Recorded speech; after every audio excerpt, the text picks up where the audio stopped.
voilà, quand les particuliers passent et qu'ils voient un cheval avec un os à l'air, ils peuvent se dire que c'est de la maltraitance, même si nous on le soigne, c'est pas écrit dessus. J'ai pas d'exigence à ce niveau-là, quoi. Puis on peut pas en avoir avec ce genre de chevaux.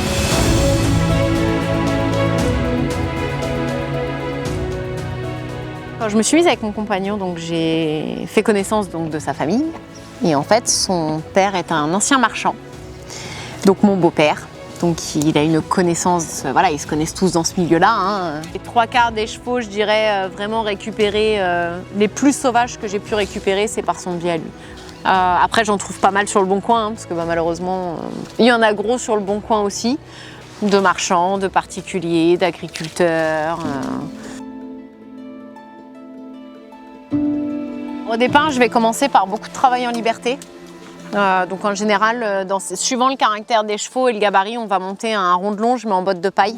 Parce qu'il faut savoir qu'il y a des chevaux sauvages qui n'ont jamais vu de barrière, donc qui se jettent dans les barrières au point de quasiment se blesser, quoi. Alors c'est pas joli, hein, mais l'avantage c'est qu'ils sont en sécurité. Déjà le fait de ne pas voir à travers, ça leur donne pas envie de traverser. Donc déjà à ce niveau-là, ça leur évite de vouloir sauter. Et en plus, quand ils vont se jeter dans les bottes de paille, ils vont se faire beaucoup moins mal que quand ils se jettent dans les barrières. Donc au départ, on va commencer vraiment le travail à pied, de mise en confiance. Alors il y en a chez qui ça match tout de suite et ça va nickel et on arrive à les licoler dans la foulée. Et il y en a d'autres où on passe par la case un peu cow-boy, lasso. Et après on va pouvoir les licoler gentiment, enfin voilà, on prend le temps qu'il faut. Et après je les bosse, moi je les bosse qu'au licol, je fais tous les débourrages au licol. Alors ceux où effectivement au licol j'arrive pas à les faire céder, par moment je vais être obligée de mettre le filet le temps qu'ils apprennent les codes parce que des fois je suis pas Hulk, hein, il y a des moments donnés où il faut un peu tracteur et que et que j'ai pas le choix. Mais sinon je fais tout mon débourrage au licol.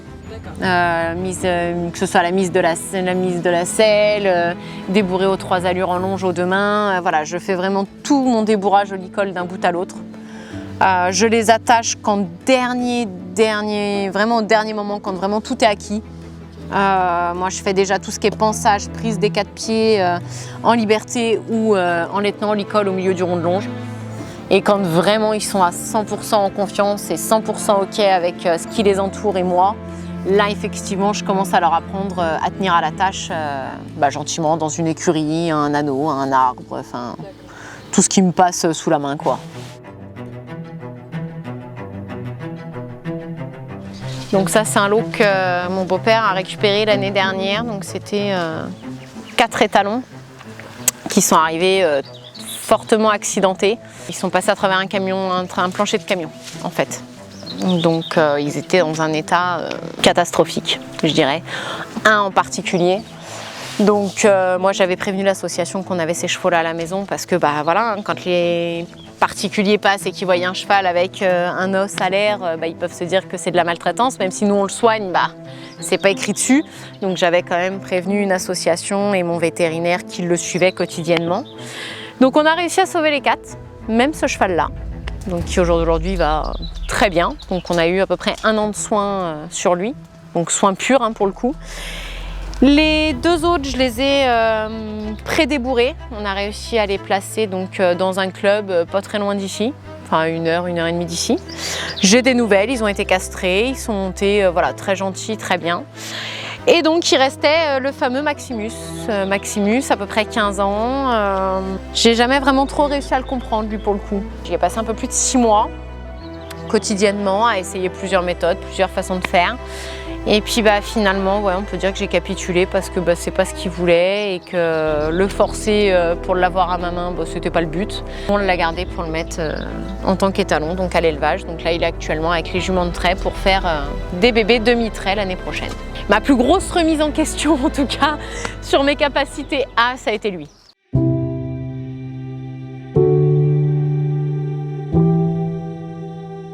Je pars toujours du principe que je vais pas y arriver. Parce que de base, je suis une personne que j'ai pas confiance en moi. Et mon chéri m'a beaucoup aidé là-dessus, mais de base, je suis pas quelqu'un qui va se mettre en avant et qui va dire « moi, je sais ». Quand on récupère un cheval et qu'on le débourre, je sais pas d'avance si je vais être capable de le débourrer monter, si je vais être capable de le travailler simplement à pied. Ça se fait vraiment au feeling, en fait. Mon but, c'est que le cheval soit gentil à pied, qu'il soit respectueux de l'humain et qu'il ait les bases. Voilà. Après, le reste, je dirais, c'est du plus. j'ai pas d'exigence à ce niveau-là, quoi. Puis on peut pas en avoir avec ce genre de chevaux. Parce qu'au final, les 3/4, on connaît pas leur passé. Il y en a, ils ont peut-être été accidentés. Un poulain lambda qu'on va acheter à 3 ans dans un élevage, on va pouvoir dire, voilà, dans 2, 3, 6 mois, il est monté aux 3 allures, il saute, patin, couffin, parce qu'il a eu un passé, je dirais, sain. Un cheval qu'on a récupéré chez un marchand qui a 7, 8, 9, 10 ou 11 ans, bah, il y a 11 ans de passé derrière. Et les 3/4 du temps, c'est 11 ans de passé négatif. Donc on ne sait pas s'il y a eu un débourrage loupé, parce que bah, ça c'est super compliqué à récupérer. On ne sait pas s'il y a eu un accident monté ou à pied. On ne sait pas s'ils ont été battus. Enfin, donc au final, on ne peut pas partir en se disant ok, dans 2 mois il est sur un terrain de concours. Non, c'est pas. Alors il y en a qui le font, hein. Tant mieux pour eux, ça fonctionne. Moi, je pars pas comme ça. J'y vais vraiment en fonction de chacun et de ce qu'ils ont envie de faire aussi, tout simplement. Hein. Parce que bon, bah, les monter avec la cravache et les éperons parce que ça veut pas avancer ou parce que ça a pas de jus ou parce que ça a pas envie, non, c'est pas mon délire, quoi.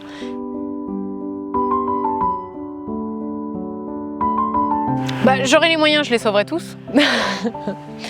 Bon, j'ai pas les moyens, j'ai pas le temps, j'ai pas la structure. Bon, concrètement, c'est impossible. On est bien d'accord. Mais je sais pas, c'est comme ça. Ça fait partie de moi, quoi. De vouloir. Ouais, même demain, je peux gagner au loto, j'irai pas acheter un cheval à 20, 30 ou 40 000 euros, quoi. J'irai acheter 40, 50 chevaux sur les foires, j'irai acheter les vieux, les malades, les handicapés. Mon papa, quand on est venu emménager dans le Berry, il avait pour projet. Alors bon, ça s'est pas fait parce que financièrement déjà, c'était très compliqué. Et puis bon, bah voilà, il fallait avoir des compétences plus que ce qu'on avait. Mais à la base, il voulait créer un centre de balnéothérapie pour chevaux convalescents. Ça, c'était un projet qui leur tenait à cœur avec ma mère. C'était voilà, de créer, parce que bon, moi j'avais mon seigneur qui avait eu une tendinite, qui avait été opéré à Toulouse, parce qu'à l'époque on habitait Montpellier. Et c'est ce que m'avait dit la clinique, qu'il fallait l'emmener en balnéo.